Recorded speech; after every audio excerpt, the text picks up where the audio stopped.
नमस्कार। आज हम एक बहुत ही व्यक्तिगत और अलौकिक अनुभव की गहराइयों में उतर रहे हैं। जी, ये कहानी बंगाल के हावड़ा शहर के आकाश ने साझा की है, एक यूट्यूब चैनल पर, और ये उनका अपना वास्तविक अनुभव बताया गया है। हाँ, कहानी में आस्था है, डर है और एक एक बहुत ही भयावह मुठभेड़ का जिक्र भी है। बिल्कुल।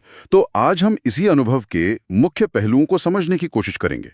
कैसे एक सामान्य जीवन एक घटना से एकदम बदल जाता है। और आस्था इसमें क्या भूमिका निभाती है, चलिए इस पर विस्तार से बात करते हैं। तो आकाश 28 साल के एक युवा हैं, मेहनती हैं, अपनी माँ के साथ रहते हैं। और देवी मनसा के भक्त भी हैं। जी हाँ, वो नौकरी के साथ साथ शाम को ट्यूशन भी पढ़ाते थे। और रोज रात को घर लौटने के लिए एक शॉर्टकट रास्ता लेते थे, है ना? हाँ, वो रास्ता एक झील और एक छोटे जंगल से होकर गुजरता था, और उसी रास्ते के बीच में देवी मनसा का एक छोटा सा मंदिर भी था। लेकिन स्थानीय लोग वो उस रास्ते से जाने को मना करते थे।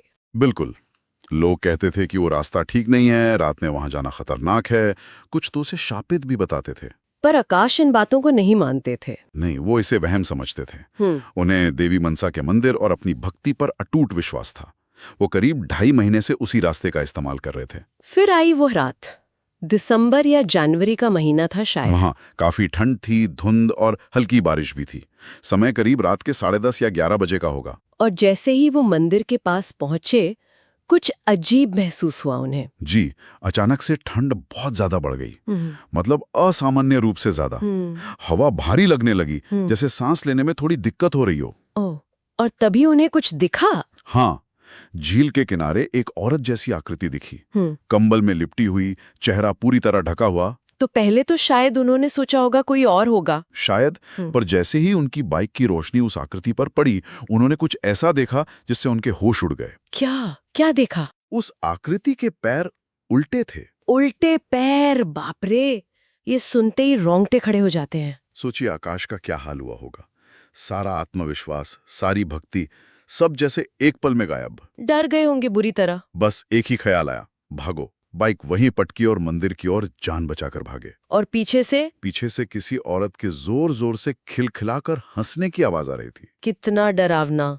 फिर वो मंदिर पहुंचे। हाँ, हाफते हुए मंदिर की सीढ़ियों पर चढ़े और अंदर कूद गए। अंदर जाते ही उन्हें लगा जैसे किसी किसी अदृश्य कवच ने उन्हें घेर लिया हो। एकदम सुरक्षित महसूस हुआ। और वो साया? वो कुछ देर मंदिर से थोड़ी दूर सड़क पर खड़ा घूरता रहा, फिर हंसते हुए गायब हो गया। इस घटना का असर तो बहुत गहरा पड़ा होगा उन पर। बहुत ज्यादा। वो रात भर मंदिर में ही बेहोश पड़े रहे। सुबह पुजारी जी ने उन्हें जगाया। घर लौटे तो माँ बहुत परेशान हुई। काम पर भी मन नहीं लग रहा होगा। बिल्कुल नहीं। वो पूरी तरह बदल गए थे। काम पे ध्यान नहीं दे पा रहे थे। बार बार वही खौफनाक मंजर आंखों के सामने आ जाता था। और बात यहीं खत्म नहीं हुई, वो डर घर तक आ गया। हाँ, कुछ रातों के बाद उन्होंने उसी साये को अपनी खिड़की के बाहर देखा। ओह, घर पर? जी, वो इतने डर गए कि चीख भी नहीं पाए और वहीं बेहोश हो गए। इसके बाद उनका व्यवहार भी बदल गया होगा। हाँ, उन्होंने ट्यूशन पढ़ाना छोड़ दिया, लेकिन घर पर झूठ बोलते रहे कि पढ़ा कर आए हैं। ये बात माँ को पता चली होगी। हाँ, माँ को शक हुआ तो उन्होंने आकाश के दोस्त विजू से कहा कि जरा देखो आकाश जाता कहाँ है। तो विजू ने पीछा किया। जी, और विजू ने देखा कि आकाश उसी झील वाले रास्ते पर गए और झाड़ियों में कहीं गायब हो गए। विजू उन्हें ढूंढ ही रहा था कि क्या?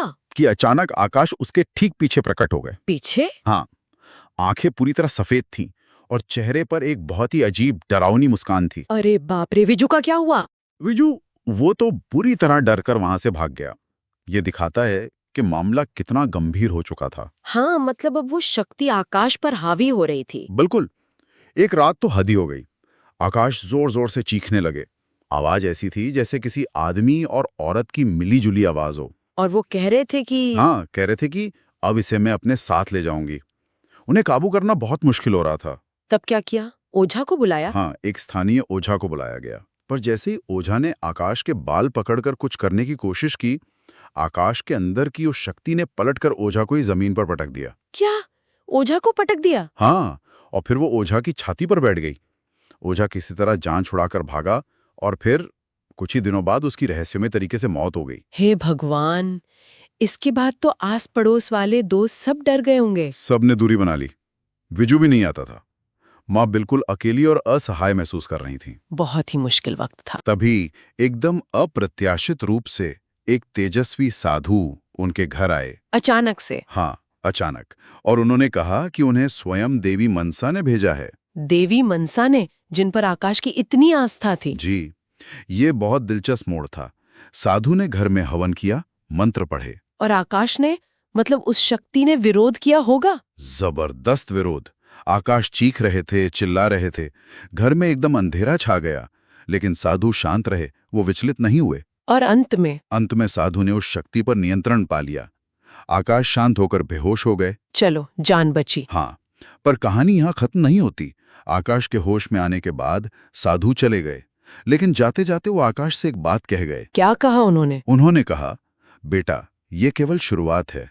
इस घटना से एक द्वार खुल गया है।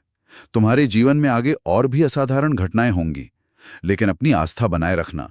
मां मनसा हमेशा तुम्हारा मार्गदर्शन करेंगी। एक द्वार खुल गया है, इसका क्या मतलब हुआ? ये एक बहुत गहरा सवाल है।